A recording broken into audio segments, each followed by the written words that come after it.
My name is Nikki Iheme, and this is John Johnson. We are both attorneys at FDAimports.com. You might remember us from last year. We brought you the infamous Live Forever juice, the only juice that promises that you will live forever. This year, we have a new product called Unicorn Breath, and we're going to use the product as a model to touch on the common labeling errors that the industry is faced with. So John, tell us a little bit more about what you come across, the more broader general errors you come across when you're reviewing customers' labels. Okay. Well, I'd like to start out with kind of a more rudimentary question of what is it? Okay. So Live Forever Juice claims to be an immortality supplement or a dietary supplement. Well, that's a defined term. And without getting into the nitty-gritty about all the elements, one of them is it needs to be consumed, so it goes through your mouth like a food. Well, this if you read how you consume it or take it in, you breathe it in, inhale. Oh. That's not consumption. So right off the bat, it's not a dietary supplement. So what would it be classified as, if not a dietary supplement? Probably a drug, Okay. but we won't get into why. But that's an important first question because all the other things we're going to talk about with the labeling and claims you can make and also the supplement facts panel, the ingredient list, all goes back to the first question, well, what is it? Right. We see this question a lot, say, like in the energy drink market. Oh. So that's kind of a good first issue question. But we're just going to pretend moving forward that it is a dietary supplement. Perfect. Another one kind of claim that I want to just hit on is this FDA approved. FDA takes great offense when anyone claims to be FDA approved. They guard their logo, their name very carefully. They find that you're claiming something's FDA approved, you're going to be getting an email, a letter, a phone call, something pretty quickly saying, knock it off. So do they not approve dietary supplements? Is that why? They do not approve them at all. Okay. Perfect. Okay, well, that's a great way to segue into the next topic that I wanted to touch on, which is claims. This label, for example, makes numerous claims. Just to read one of them, an excellent source of unicorn spirit and vitamin A. So what's the general rule with regards to claims? Well, claims, there's a lot of rules at play, but behind all of it is this rule that it needs to be truthful and not misleading. And then also, that needs to be adequately substantiated. You see what's at play here is two different agencies regulate claims. One is the FDA, and that's the main one we're going to talk about, and that's the main one in the dietary supplement world.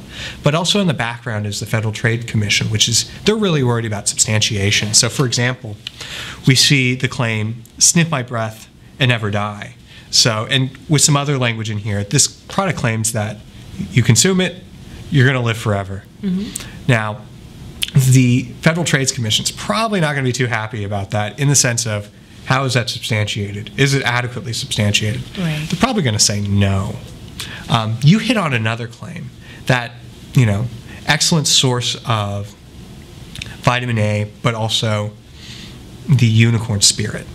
Well, that's a nutrient content claim. That's a whole nother kind of class where FDA has a lot of special rules about what are you allowed to claim for nutrient content claims, what type of nutrients can you claim them about, and what can you say, when is the term defined. Here, if we take the label at its word, it can be an excellent source of vitamin A. Okay. But you can't make an excellent source claim about a nutrient that doesn't have a recommended daily value. Unicorn spirit, just going to go out there and say, there isn't one. Okay. We'll search the regulations, you're not going to find it. So you can't make that nutrient content claim.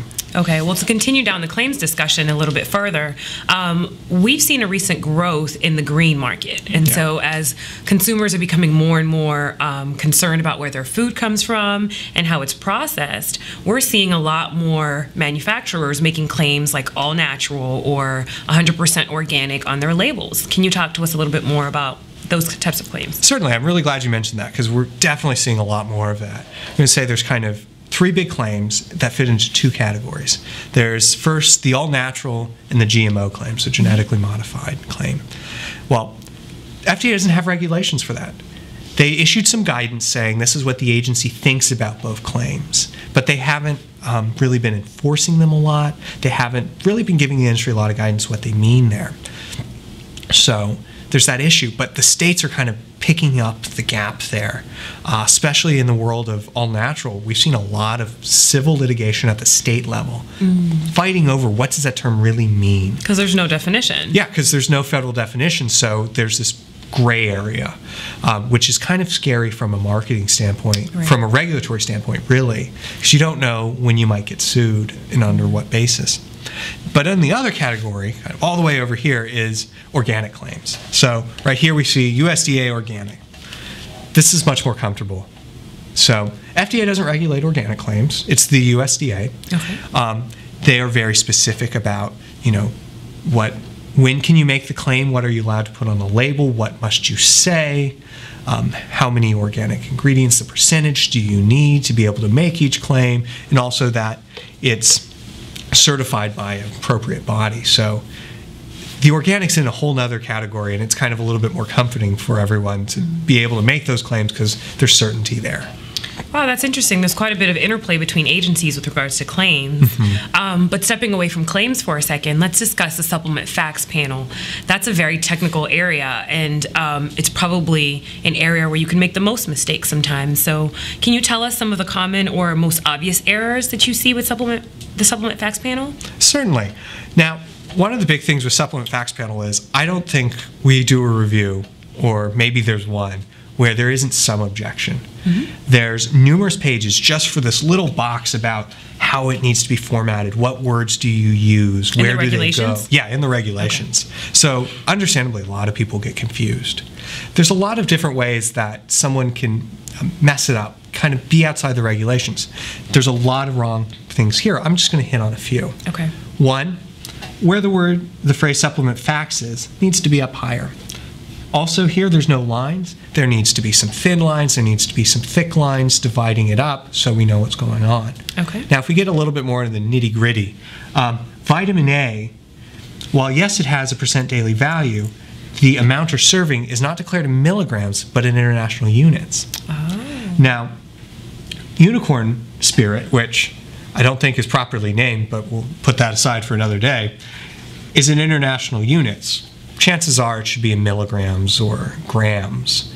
And there is nowhere in the regulations that defines how much you should have every day about Unicorn Spirit. So this is just wrong. There should be no % daily value.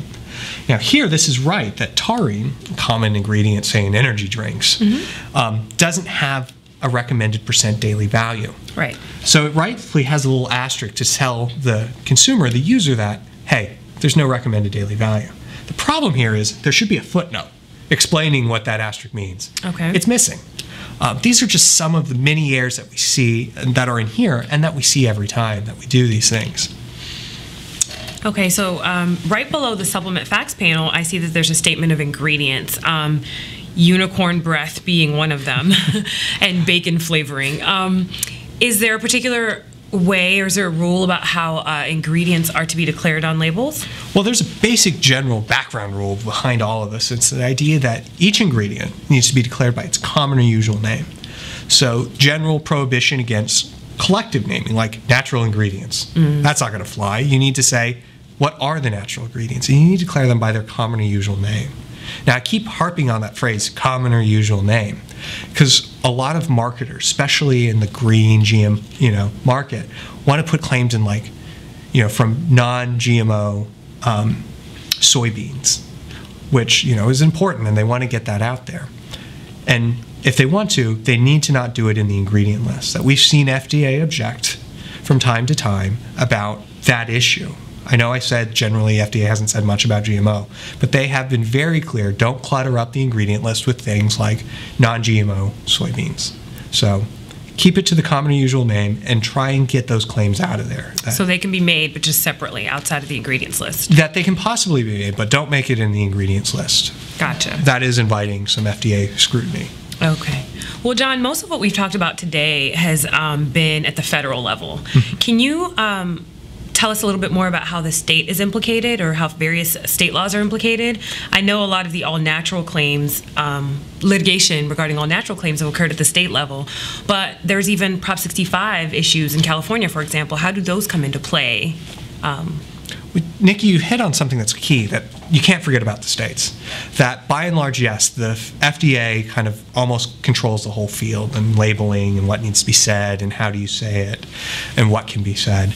Well, there's still gaps where the states fit in. First, like you said, the all-natural claims. That's where the term's getting more defined and really being fleshed out. So you need to think about the states. The other one that you hit on is Prop 65, which is a claim about what ingredients are there and giving a warning to consumers. Do we have one on this label? We do. It was hidden. It was underneath the tuck. It's right here. It says, this product may contain chemicals known to the state of California to cause cancer and or assist with the regenerating limbs. Well, first half of the claim does comply with those California regulations. Second half, they added something that they shouldn't be. But the big problem here is where it was. If you recall, if I tuck this thing back in, the claim's gone. You can't see it. California's not going to be too happy about that if it comes to their attention. So you got to think about those state claims too when we go out, when one is labeling their products, to make sure that not only they comply on the FDA level, but also that state level. Well, John, thank you for your time. This has definitely been helpful and informative. If you do have real products or labeling questions that you want addressed, please feel free to look us up at FDAimports.com. Thank you so much for watching. My name is Nikki, and this is John.